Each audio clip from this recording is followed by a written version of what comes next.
Yeah. I hope you feel better. All right, you guys. So let me go ahead and start with briefing about our club. So I see a lot of new names today. So I guess this is your first time to our club. So let me give you guys a little introduction about our club. So our club is called Wynn Medical Center Pre-Health Club. It was started with the goal to help pre-health students, such as like high school or college student, and provide you guys with a lot of informations about the healthcare field and support you guys in going to your professional um, school or professional careers. So I hope this will be an area where you guys would have a lot of networking activities and chances to volunteer, shadow doctors, and learn more about different healthcare careers out there. So if you guys like, please join our Discord page for more informations. And later, I will go ahead and sign out some sign-in links if you guys interested to receive our future emails, more informations about the club. You guys can go ahead and sign in, and then future emails will be automatically sent to you guys. All right, so let's go ahead and start with our guest speaker today. Today, we're going to be talking about the professional career, healthcare career in physician's assistant. And we have our guest speaker here. Haley, are you here? Hey, Haley. I think she's here. I just saw her here. Okay. Hello, Haley. Hello, Jay. Hello, everyone. Nice to see you. Hello. Hi, Haley. So it's very nice meeting you, and thank you so much for joining us today, Haley, and give us some ideas and let us know about your field of a physician assistant. Mm-hmm. So, Haley, I'm gonna go ahead and give all your everything for you, so you can go ahead and start, Haley. So, hi, everyone. My name is Haley Nguyen. Born and raised in Vietnam. Moved to America when I was 18. So, a little bit over 15 years now. So I went to undergrad at UC Irvine as a bio major. And then I took about a year off just to get experience. Then I applied to PA programs. Got in to A.T. Still University in Arizona. And then graduated 2018. Got into working at family medicine at Dow Medical Group in Westminster as a PA from 2018 up until now. And soon I'll be going into inpatient cardiology next year. Right, that's my introduction. Okay, and next up, we're going to have a pre-PA student, Annie. Oh, sorry. Okay, Annie, hi. I think I saw you here, right? Yes, I'm here. Hi. Okay. It's glitching. Okay, go ahead. Okay, so I'm currently working as a human resource contract and credential administrator at AMD Medical Plaza.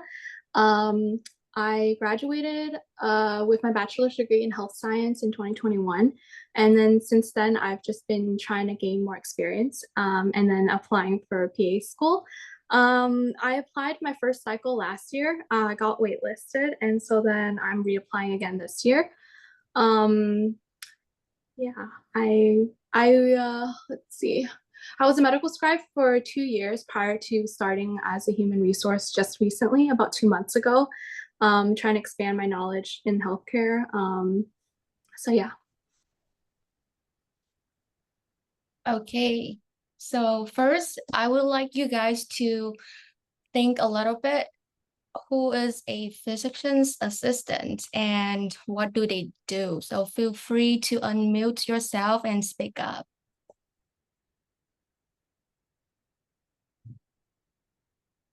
Or maybe type in the chat. Haley.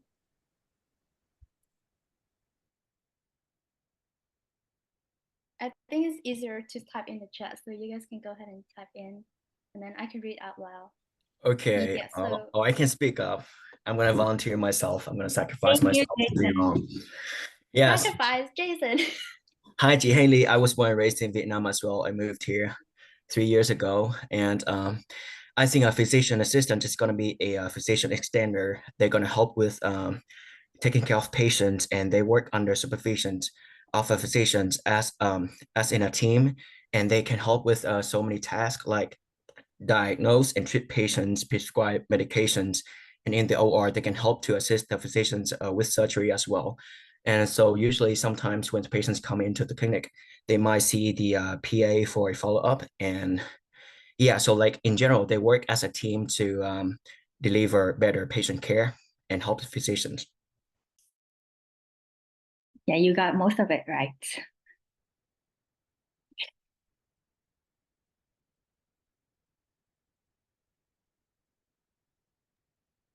Yes, so basically this is the roles of physician's assistants. So Ji Haley, can you please explain about it a little bit and maybe expand more on your experiences? So as a PA, right now at my position as a family medicine PA, so I have my own schedule. So I have my own load of patients that they call me their PCP. So pretty much I do, I order all the testing. I did all the physical exam. I can also prescribe medication. It doesn't have to go through an MD. I would do everything mostly by myself. But I'm for difficult patients or more complicated cases, I always have my supervising physicians as a backup. So of course, there's cases that I feel like that's kind of over my limit. I would ask the MD to take over the case. But most of the time, it's for my current position, I feel pretty independent in what I do. Yeah. Any questions on that? And can you tell them what is the term physician's assistant means in Vietnamese, if that's possible? Because I think in Vietnam we don't really have a term for it, right, Jason? I saw Yeah. you shaking your head. I don't think so. That's why I'm shaking my head, but I don't know. Well, I always introduce myself as EC, or like I'll ask all the medical assistants to introduce me as EC. So a lot of patients don't get mistaken as like bác sĩ and EC, but then mấy cô, mấy chú, sometimes like they don't really understand the difference because I'm pretty much doing the same thing. But I always like tell them, if they ask, then I will try to explain, like, I have to work under physician supervision, but not really like supervision. I'm independent. But yeah, that's and then of course they were saying like they is someone who wants to be a doctor, and then I mean if I have time I'll explain more, but to the patient of course. But sometimes I'll just like brush them off and then we'll just go along with my day. Yeah. I'm sorry if it's a little loud right here, but I heard somebody said that you could call it fall next day, and it's kind of cute. It's like you're not technically a doctor, but you're helping them, so it's like fall next day, like a vice president instead of a president. So I heard that too. Yeah. Well, EC is more common. At least like in the clinics where I'm working at, it's definitely more common. And do they have this kind of positions in Vietnam or anything? I'm just Well, curious. EC, there's like the positions as EC in Vietnam, but like I don't think they go through like that much training like we do over here. It's just like in Vietnam, I think in the more like in the countryside, it's like when they don't have enough doctors, then there's people with some knowledge, some kind of knowledge of like medical knowledge, can call themselves East Asian and just start doing stuff. But I don't. That's how I understand. Again, I came over here like over 15 years ago, so I don't really know if there's an actual position now in Vietnam. I don't think so, though. Yeah, I don't think there's an equivalent of that in Vietnam because I was trying to Google search like an equivalent term in Vietnam as well. But like easy in Vietnam, they just like học trung cấp. They don't go Yeah, for that's what I thought. master or something. Yeah, so like the education is different. So I don't think there's an equivalent term in Vietnamese. So that could be so hard to explain to patients, to Viet patients. Okay. I saw in the chat, Jane said that she may mistook it with NP. So can you please tell us like what's the difference between PA and NP, if that's possible? So NP stands for nurse practitioner. So they are also advanced practice providers. This is APP. I forgot what it stands for that. But what the main difference is that just the training model. So nurse practitioners, most of them, I believe, they have to be an RN first. They have to get their BSN degrees first. And then they can apply for a nurse practitioner program, which is a master program, or a DNP, which is a doctor in nurse practicing. And then usually they are trained under the nursing models. And then for physician assistant, for PA, we are trained under the medical models.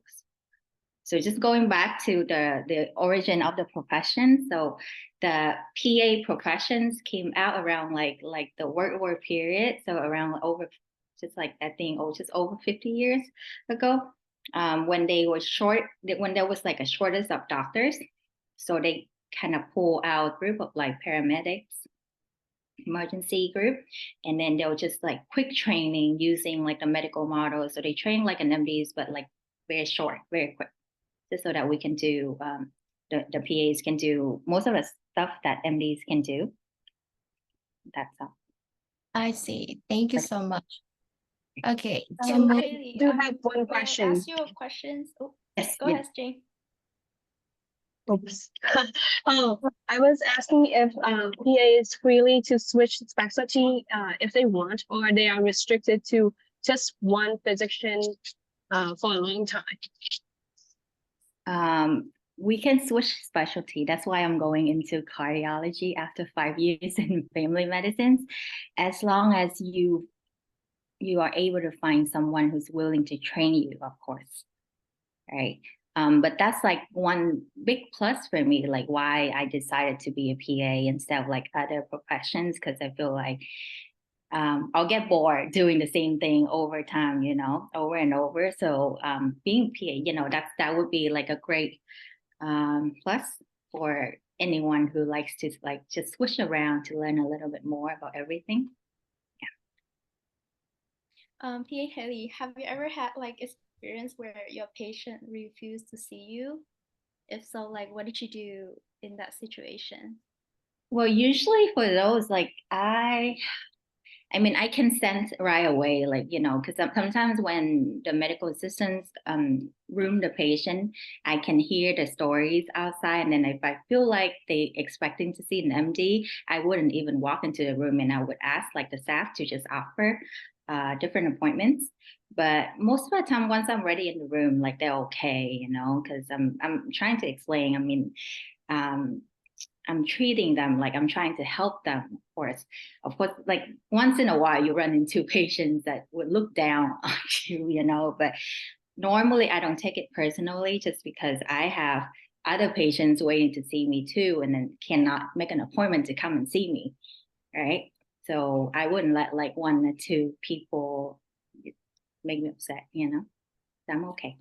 Yeah, and I think like it's not something that only happens to PA, because I used to shadow a physicians, and the patients required to see another physicians because the patient has more trust for the other provider. So I think it's just a regular thing, and just like Haley said, it's best not to take things personally, because sometimes it's not. Most of the time, it's not personal at all. Yeah. All right. All right. Do you guys have any more questions? Otherwise, we're gonna move on to the application process for a PA, and I will give the speech to Annie. I think I saw a question in the chat box actually. Okay. Okay, I think Annie, do you want to take over that? Yeah. Oh wait, the question or the slide? I'll just go Questions, to this. I think it's related to PA, applying for a PA school, and then PA, yeah, the process as well. So can you please take over that? So years, how many years need to complete PA degree? From what I've seen throughout my 2 years of applying, it varies. A lot of times it can go from, I think, 24 months to 28 months. I think it just depends on the school, the program. So yeah, around there, around 2 years, 2 years and a half. I'm not sure if it could be longer. I haven't seen anything longer. So far, it's just been between 24 to 28 months. And then let me just start my slides. So I've applied twice already, so last year and this year. So when it comes to getting your bachelor's degree, when I first started, I was a pre-med, and then I switched over to pre-PA. And I was a biology major, but I just, after a couple of months of uni, I realized it's not for me. I couldn't do it. And so then I switched the major a couple of times, and I ended up in health science. From what I've learned in my experience with other pre-PA students as well, biology is a very popular major, but I do see a lot of people doing psychology or like other majors that are related in the science field, but not necessarily bio. And then for the prereqs, it's mainly just general bio, general chemistry, biochemistry, psychology, sociology, anatomy and physiology. And then it varies between schools as well. I know that when I like got onto CASPA and I tried applying, there's a different it varies between each program for the prereqs. There are some that will require more, and then there will be some that require less. And same goes for healthcare experience as well.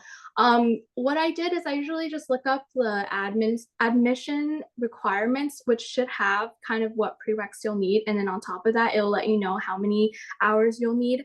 I've applied to schools that require as little as like 500 hours of healthcare experience. And then the most that I've seen so far is a minimum of 2,000 hours. And then as for standardized tests for the GRE, there are some schools that do require it, and then there are some schools that don't require it. I think it also varies. And then letter of recommendations, from what I've known and experience, is that when you apply on CASPA, you can apply and turn in up to 5 different letter of recommendations, but you will always be required to do 2.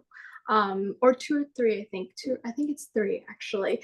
3 being one from a professor and then one from a healthcare professional that maybe you've shadowed or worked alongside with.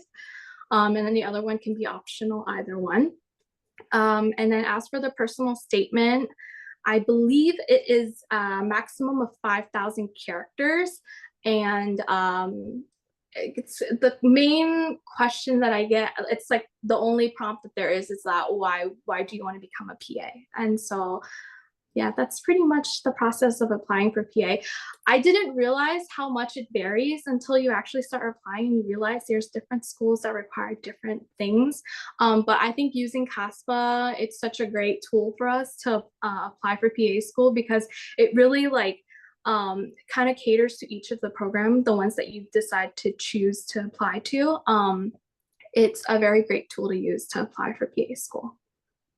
If possible, can you please type down the name of the tools that you use in the chat so everyone can Yeah, have I that can. ready? Yeah. Yeah, I can do that. Okay, thank you. Mm-hmm. And then I saw one questions in here asking I think this one is for G Haley. So do you have to go back to school when you want to switch specialty? No, not at all.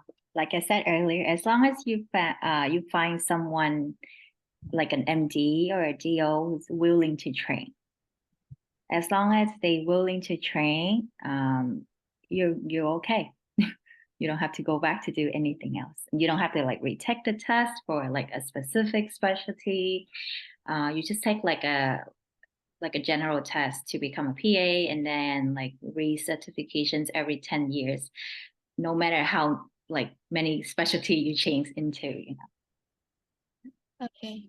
And then next question is, does PA school have many scholarships, or do students have to pay the full tuitions like med school? Well, it's graduate school, so it's supposed to be expensive. Not a lot of scholarship compared to undergrads for sure. So expect to pay the whole thing. Yes. But it's definitely cheaper than med school, right, PA Kaylee? Well, yeah, because it's only 2 years or max would be 3 years. So back to what Annie was saying earlier. So this 3 years program at USC, I think they're still doing 3 years. There's a dual PA, master in PA and master in public health at Touro University in up north. I forgot what's the city, but they're also doing like a 3 years program. So just expect, you know, if you do a 3 years, of course you have to borrow more money. It costs a lot more compared to like a shorter program. And then how I understand is like for USC, they give you like summer breaks compared to like other programs when they own, like my program was only 26 months. I get like a week off. That's for like summer. Most of the time I'll just go through like the whole year, but maybe like holidays off.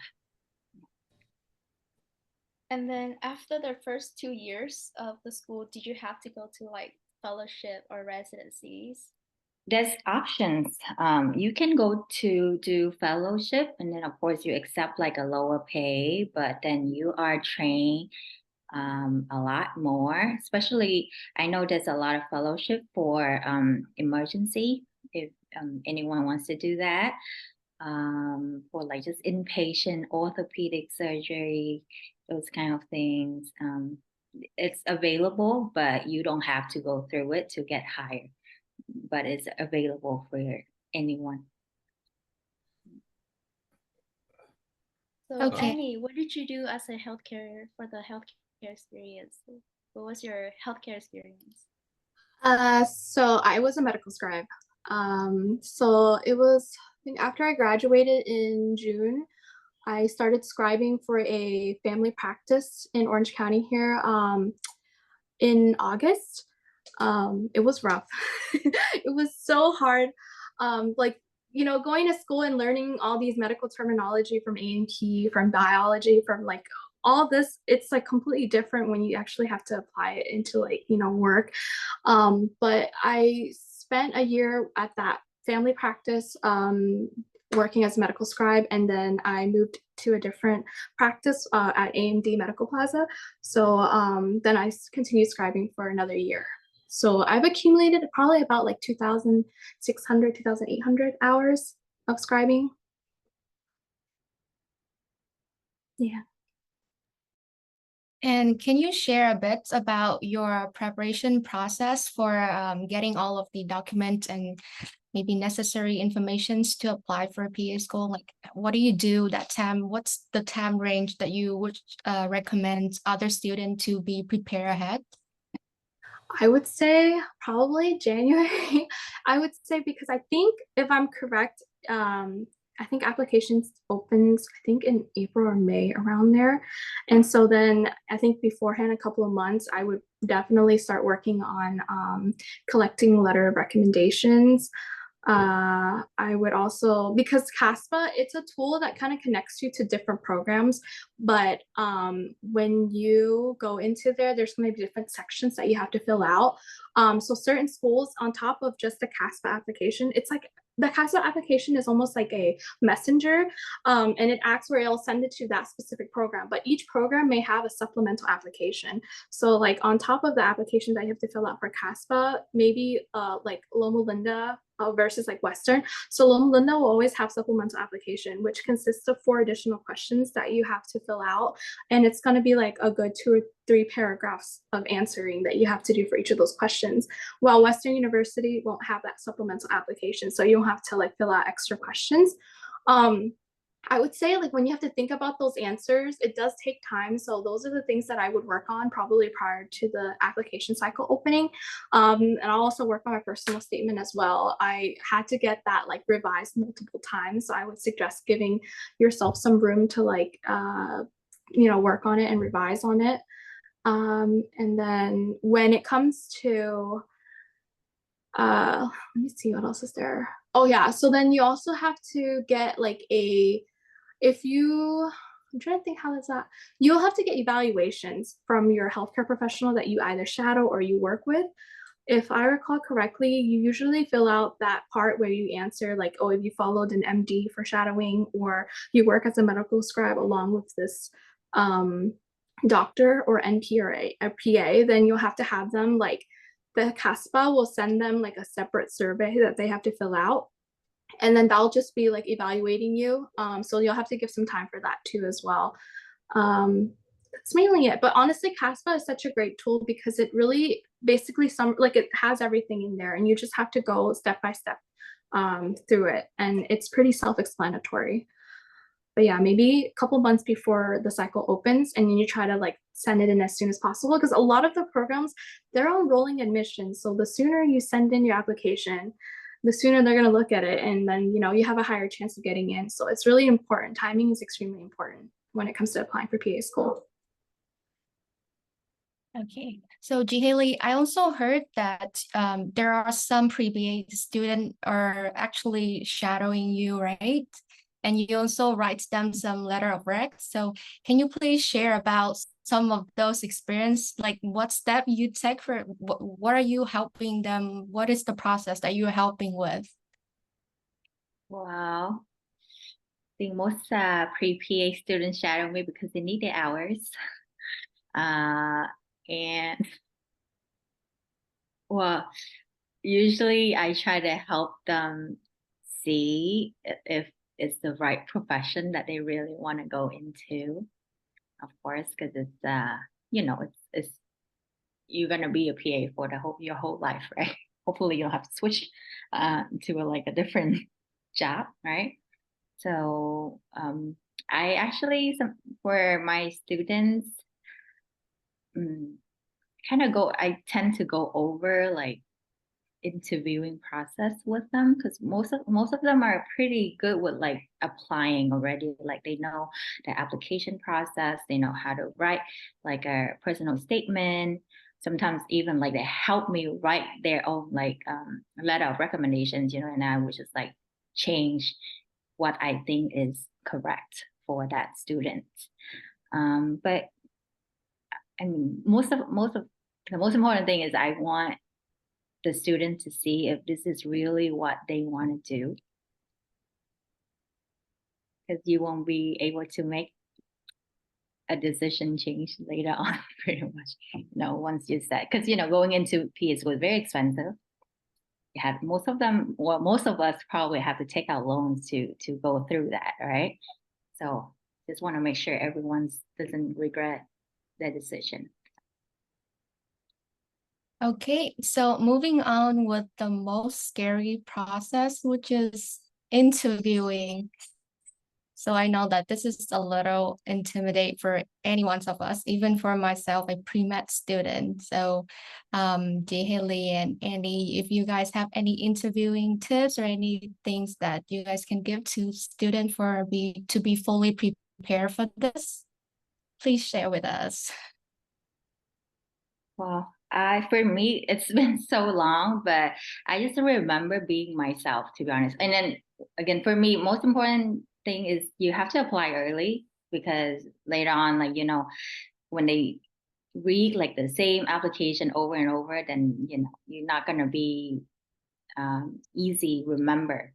So for me, it's that. And then once they offer you an interview, of course, try to choose the date that you can go like early in the cycle, so you can stand out a lot more. just be yourself, really. Just be yourself. Because then when the school choose you, I think they look at the personality too. Just because from my experience, like I got along very well with my classmates. And I feel like we got like a good cohort because everyone's very similar in personality. Like, there's different people, but then we got along very well. And then that's actually helped you get through PA school. So that's my thing. And then for interviewing, of course, you guys have to be prepared for all the basic questions, like why choose PA over like MD or like other profession. And my advice for you is that always show respect to other profession. Try not to speak down on any kind of profession. So like I would say like I respect people who go through like medical school because it takes a longer time, but I feel like PA is a better fit for me because of this and that, if that makes sense. Okay. Right. Annie, you have anything to add on? Because Annie's just recently went through the interview process. So Yes, so I recently went to 2 interviews last year, one in November and one in March, I think. I got interviewed by Western University in November, and then I got interviewed by Southern University of Health Science in March. It's a handful to say every time.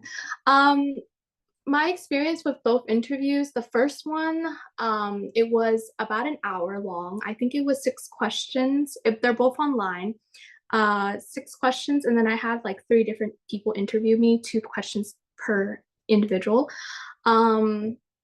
The questions were nothing like I expected. I don't know if you guys know, but there's a book out there, I think from like the physician assistant forum. They came out with a book with like interview questions, and then like I bought the book like a good month before and went through it and tried to study that, and then also made like a Quizlet. Thought that I was really prepared, but then when I got to the interview, I was nowhere near prepared at all. I felt like the questions were nothing like I expected. It was more like questions, not really, it doesn't fall under scenario questions, but it doesn't fall under questions that, personally asks you how you are, like, or why you want to be a PA. I think it was one of the questions was like, how did COVID affect you and your family? The questions were kind of like that. It wasn't very specific down to anything about like why I want to be PA, who I am as a person. So that was tough. I felt like that was rough. Western University asked me more questions about what motivates me to be a PA, why I want to be a PA, and then they also asked me scenario questions similar to what's on the slide right now. So like if there's a case where a patient refuses to see a PA, or like if like you've made a mistake where you forgot to send medications for somebody, then what would you do then? So it varies between each university, I would say, based on just the 2 that I had. Yeah, pretty much it, I think. To be honest, I don't think you ever really feel like you're prepared enough. I think it's really important that you have to learn who you are as a person. I think that's extremely, like, know why you want to be PA, know what motivates you, and then like who you are as a person. Because I feel like once you get invited for an interview, your stats, they don't matter. I feel like anyone who does get an invite for interviews, that means your stats are good. Now they just want to know who you are as a person. That's like the important part, because in that short amount of time, you have to show them who you are. And I think that's like really, like, that was the difficult part for me when it came to interviewing. I thought like, okay, like it was as simple as, oh, you know the answer to these questions. No, it's not. It's more like, how do you make yourself stand out, that they see that that's a good fit for their cohort. So I think that's like really important. And I'm gonna have to tell myself that, because I have an interview with Western again next week. So it's like, it's difficult, it's hard, and then you start to like get discouraged after one interview, and then, but it's a process. It's a process. Just know yourself, learn about yourself, learn about why you want to be PA. Quick questions. So did the admissions committee know that you used to be a pre-med, and did they ask you why you switched from pre-med to PA? Yeah, well, they actually didn't even ask me about why, like they didn't ask me specifically why I switched from pre-med to pre-PA. They asked me why not MD. And a lot of times, because I like, I'm pretty sure as any med related student, you would probably go dig deep into the rabbit hole of Reddit and be like, okay, this and this and that. Like, I remember before getting the interview, like preparing myself, I looked up if we were ever asked, why did you want to do a PA instead of an NP or an MD? Try not to say the like most obvious answer, which is like, oh, money, or like, oh, because it's shorter in school, like school time, like, 2 years versus like 8 years. But I kind of went along the line, like when I answered was that, like, for me, I feel like even though, like, it's good to like to have aspirations, to want to have dreams, but like for me, I want to realistically think that, like, oh, am I ready to commit to MD, like the route of MD pre-med? Like, am I ready to put in that work and know that I can finish, like make it to the finish line? So I told them, I was like, oh, for me, I feel like if I see myself being a PA, like becoming a PA, like I just felt like it was just, first off, it was just like, the role itself and the responsibility, but I think also just the preparation, the period of like getting there. It's like I just felt seeing myself finish being a PA rather than a pre-med or like a doctor or MD. So I just kind of explained that in that way. Yeah, that was a question I got asked at Southern, but not Western. So Southern was more like personal questions about why this and why that. Yeah. Is there any other school that you're applying outside of California, or you're just trying to stay inside the state? I'm trying to stay within Southern California. I know it's going to take a lot longer, but I think just financially, it's just a better fit for me to be within Southern. But I've applied to Loma Linda University. Also, I've applied to Cal Baptist University. I have a few more schools. I'm just trying to think of them. A few more schools within here. I think Touro University is also one of them. I think it's Marshall B. Ketchum as well. And then I think there was a Keck University as well. But yeah, just a few around here. Yeah. How many schools did you apply, if any? I'm gonna say, I think about seven. But I know for me, like, if you consider, like, if you have the ability to go out of your way, go to different states and study, like, I would suggest applying to as many as you can. And that also applies to, I think I saw a question inside the chat box. It doesn't matter if you go to big schools or small schools. To be honest with you, once you're in the cycle multiple times and you realize no matter what school, you just need to get in. That's it. So don't worry. It doesn't have to be big school or small school. You just need to get in. That's the important part. And as long as their accreditation is continued, I think that's also very important to note. And honestly, like making sure that, checking their accreditation of the university or the program that you're planning on applying to make sure that they have good standing. I used to ask a pre-P student what school they want to go to, and their answer is like, any school that accepts me. Yeah, based on what I've seen too, I've talked to a lot of PAs, and a lot of times they tell me that to go to any school. And then, like, I think also another question in the chat box about recommending a good school. To be honest, so far what I've heard, it varies, but there's a lot of things that like could go wrong in each program. So there's not really one more better than the other. There's always going to be something that's good and bad for both. From what I've heard. I don't know if Haley can say anything, add to that or anything different, but from what I hear is that there's both good and bads for each program. So there's not really one that's really way more better than the other. I think it just all depends on how you study and whether it fits with, you or not.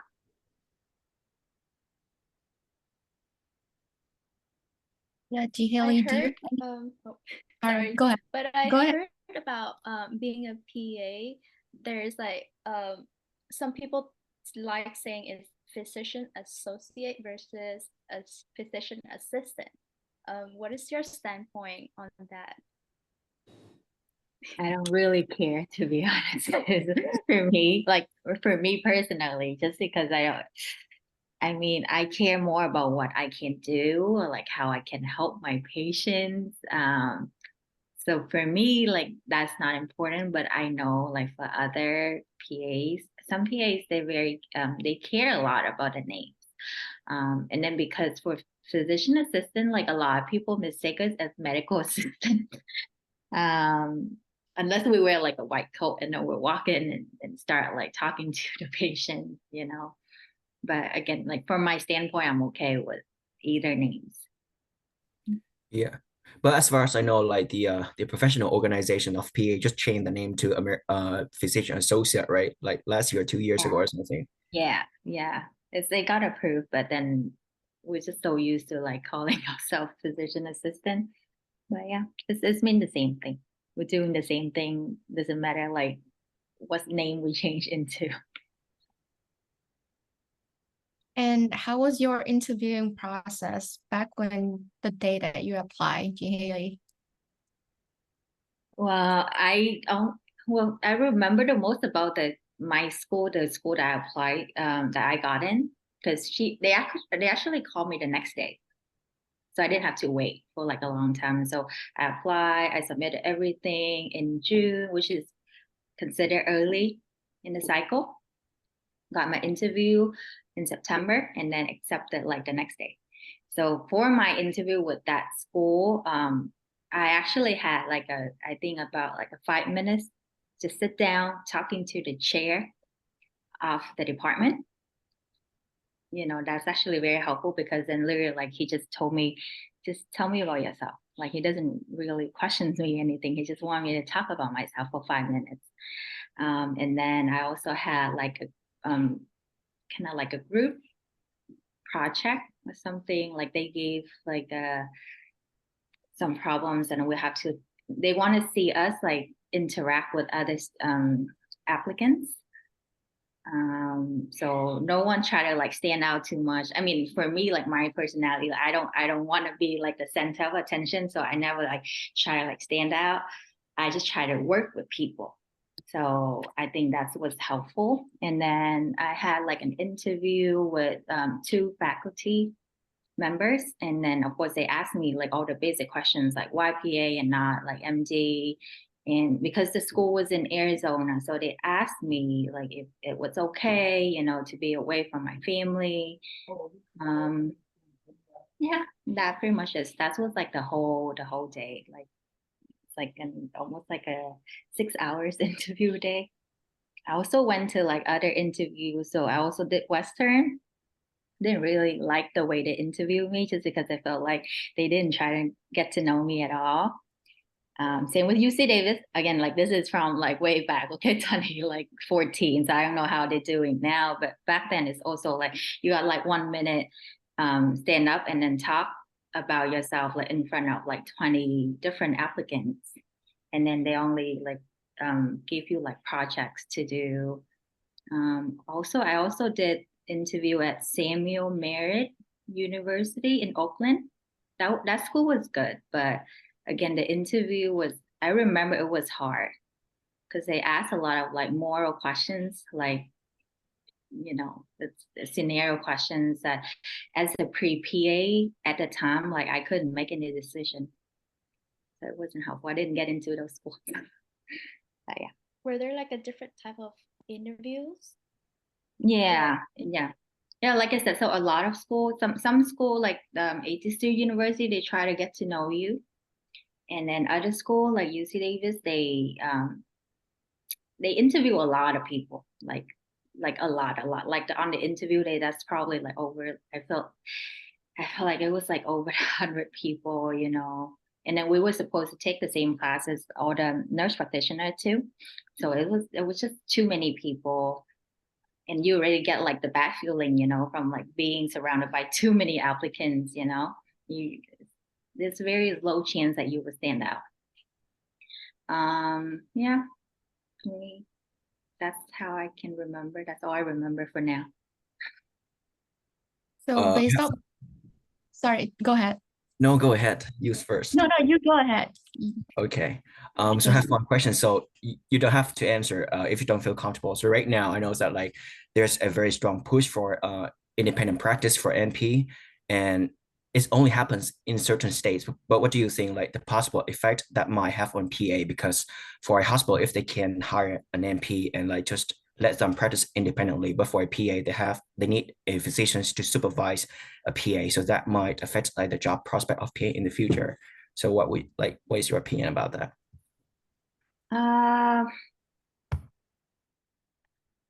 Again, I'm pretty. I haven't run into like problems with that. So I can't tell you like exactly how I feel because I don't really see a problem with that. Because nursing, they have like the unions are very strong.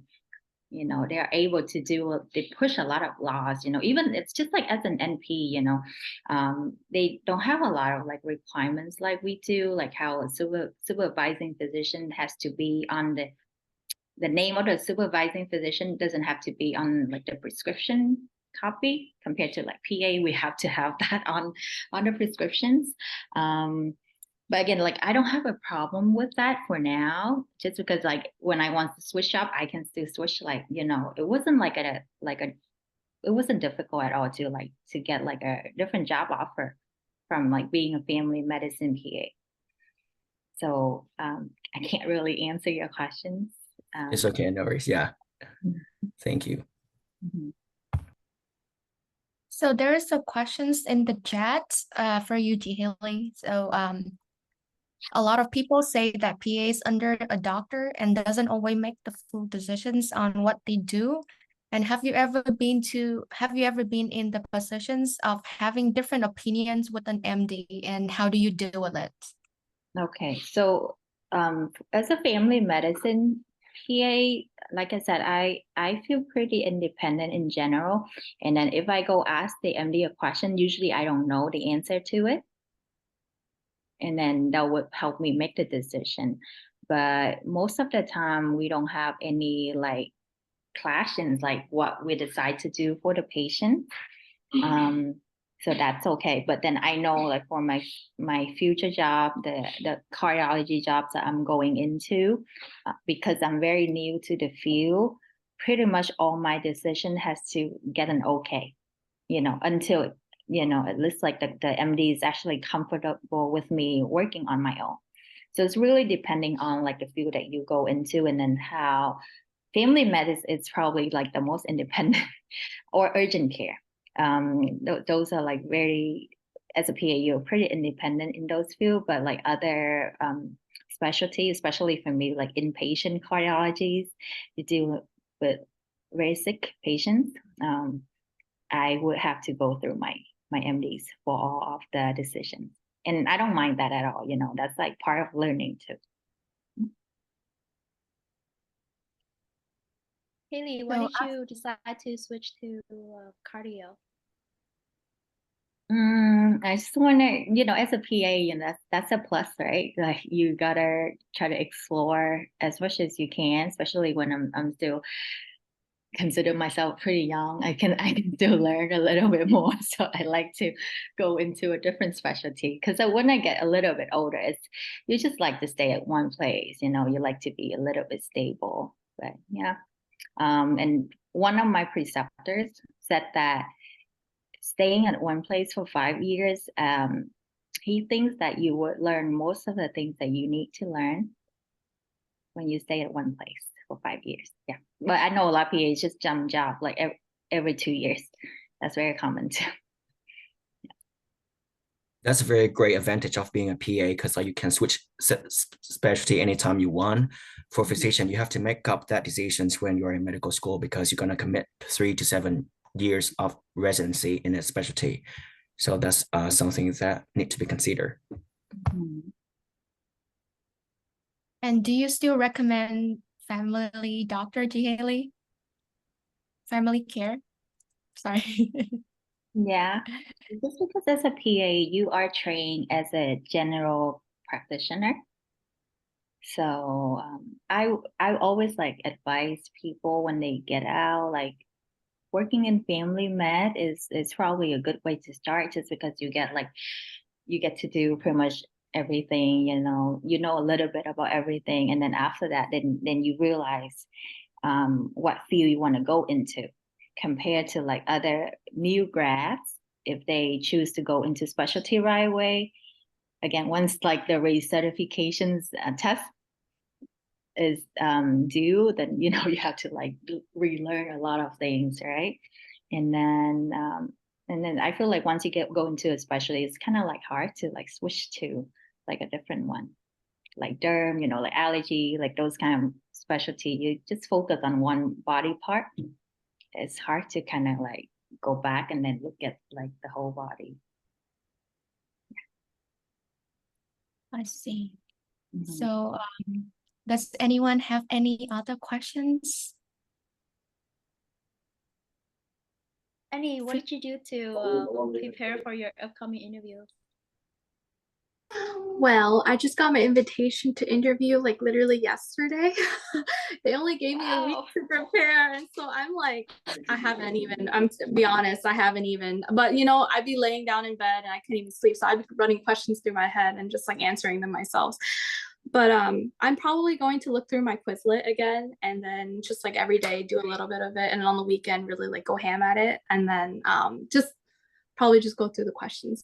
I'm not gonna stress too much about it. I feel like from last year to this year, I feel like I've learned more about myself. So I feel like that's something I think I can share while I'm interviewing. Good luck, Annie. We all Thank you so much. wishing you luck. Thank you. Thank you. What do you feel about yourself for this second interview? I feel like I have a better understanding of what questions they may ask me. I kind of have an idea of how it's going to go. And then I think from what, because I went to a Q&A panel before. After the interview, they have like, they hold a student Q&A panel. And so then I like, after going to that Q&A panel and hearing from the students that are currently at the Western University and them sharing their experience about like their interview, a lot of them told me that when they got asked those questions, none of the questions really kind of showed who they were. So like they literally like after they answered the questions, they had a little time. They started like telling like the interviewer everything about themselves. They're trying to like kind of get whatever information they get personally out for them. And I feel like I'm going to try my way to incorporate my personal information in so that like at least they know who I am as a person, because I feel like the questions don't really gear towards that. Do you know what your upcoming interview style is? Is it like a MMI group or individual? So from what my experience was last time, and then I also like looked into like the you know, those discussion forums from like other PA students. A lot of times I think I hear that Western University, how they do it is they always have it's you're like in a Zoom meeting, it's going to be a bunch of people, about like 15 to 20 people. They'll separate you into separate like break rooms, I think about 4 people per break room, and then from that break room you'll like basically see like one individual interviewer. It could be a didactic professor or like a current PA, and then they'll ask you questions. I'm not entirely sure what that falls under as a style of interview, but it's kind of like that. It's through Zoom. There's one question from Brandon in the chat bot. What jobs do you recommend to fulfill the time requirement patient care experience? Okay, so that's a good question. I feel like the most popular jobs out there are EMT, medical scribe, medical assistant. Medical scribing, I think out of all the other ones on the list, don't require you to get any certification or any licensing. You'll just need to kind of like throw yourself in there and then learn as you go. As for EMT and then MA, which medical assistant, it's very popular too. And I see that I think it takes about 12 months or maybe a little less for you to get certified as an MA. And I think for EMT, I think it ranges, I think from like maybe 2 to 4 months, maybe to like 6 months, I think. Yeah, usually 4. Yeah, 4 months, I think. It ranges, I believe, but yes, around there. Okay, so I'm gonna jump in a little bit more because I used to be consider myself to go PA route as well. So I'm gonna say that it's gonna depend on the school because like for example, in Oregon, OSSU, Oregon Health and Science University, they list very carefully on their website about 2 types of experience. One is patient care experience and one is health related experience. OSSU consider medical scribe is health related experience, not patient care experience. But again, it depends on the school. Just like Annie here, she was a medical scribe. There are so many schools that consider that patient care experience. I sent a link to OSSU website for you to have an idea about that. But I would say look into the school that you are applying to because sometimes they might consider different jobs different. Mm-hmm. Thank you so much, Jason. All right, do we have any more questions?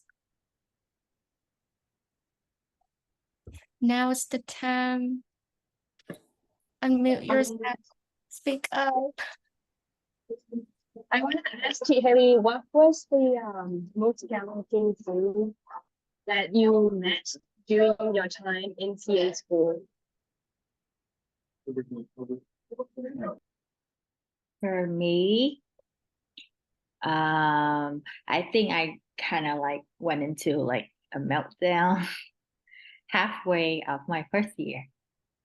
So right after Christmas, because PA school was very hard, it was very difficult.